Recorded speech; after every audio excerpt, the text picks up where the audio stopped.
Tuaka. Assalamualaikum warahmatullahi wabarakatuh. Perkenalkan, kami dari kelompok 5 akan mempresentasikan diskusi kami mengenai politik Kabupaten Semarang. Pertama-tama, izinkan kami memperkenalkan diri. Saya Muhammad Daud Subhan, absen 23. Saya Muhammad Agus, absen 22. Saya Gugup, absen 16. Saya Rizky Adi Jargo, absen 30. Saya David, absen 18.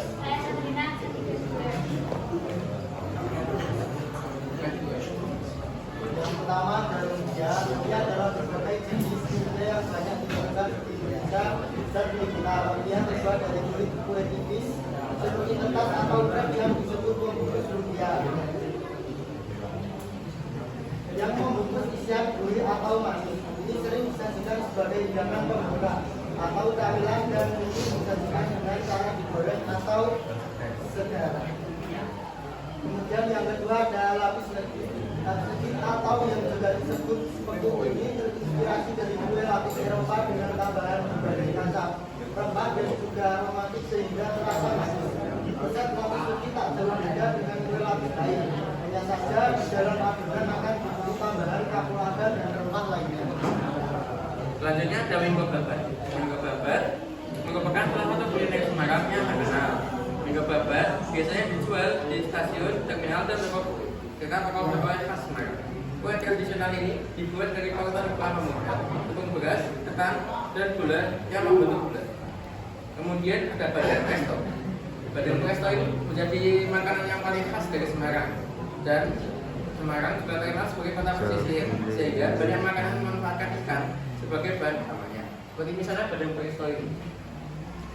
Badang presto Semarang pertama kali muncul pekan dalam Budi Mulya di tahun 1977 dan menjadi salah satu makanan khas Semarang. Cara memasak dengan menggunakan teknik presto ini akan membuat duri-duri kecil yang ada di dalam daging badang menjadi lunak. Selain itu, daging ikan badang juga akan menjadi semakin lembut. Selanjutnya ada tahu. Selain makanan ringan dan kue-kue Semarang, juga mempunyai makanan khas yang dapat membuatmu kenyang. Seperti misalnya tahu gimbal seperti ini di foto ini. Nama gimbal ini berasal dari tambahan adonan tepung dan juga udang yang terlihat bertumpuk dan ikut masuk ke dalam hidangan. Makanan khas Semarang ini juga menggunakan kol mentah, tauge, lontong, telur, dan lain sebagainya. Lengkap di samping tahu goreng dan gimbal dengan disirapi saus kaca yang encer. Selanjutnya ada tahu pong. Tahu pong atau tahu koko sesuai dengan namanya.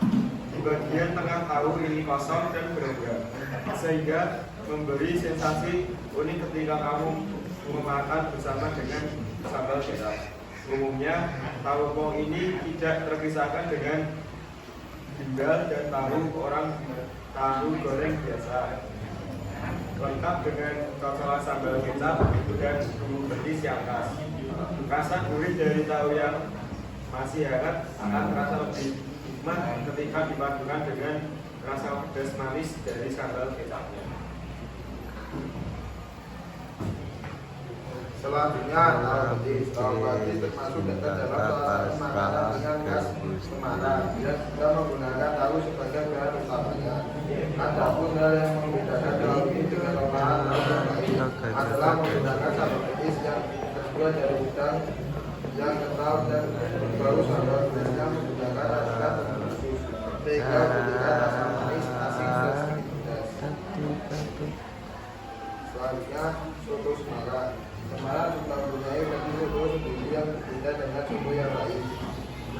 Dan soto khas Semarang ini diberi nama soto Semarang. Masyarakat kita bisa menyebut soto Semarang ini dengan sebutan soto angkringan karena awalnya soto ini menjadikan salah satu menu andalan Semarang ini mempunyai kuah yang lebih bening karena diberi dengan bumbu. Selanjutnya debat gongso. Debat gongso adalah salah satu makanan legendaris dan terkenal sudah lama yang berasal dari Semarang. Masakan yang satu ini memanfaatkan debat atau lambung sapi sebagai bahan utama dengan cara ditumis atau yang dalam bahasa Semarang disebut dengan gongso. Cara memasak debat gongso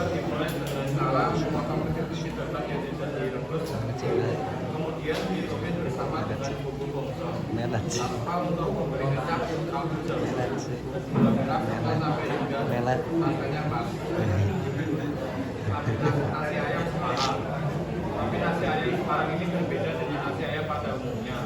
Perbedaan yang paling utama dari nasi ayam Semarang terdapat dari tahu kuning yang dipakai untuk menyiram nasi dan juga tahu bawangnya. Nasi ayam Semarang umumnya disajikan bersama dengan suiran ayam, krecek, sate usus, urat, dan juga sayur lain. Selanjutnya lewat kacang disajikan dalam mangkuk kecil dengan tataan seperti mangkuk Semarang. Isinya berupa kacang tanah melimpah dan kuah santan encer yang kadang melimpah sampai ke pinggir mangkuk.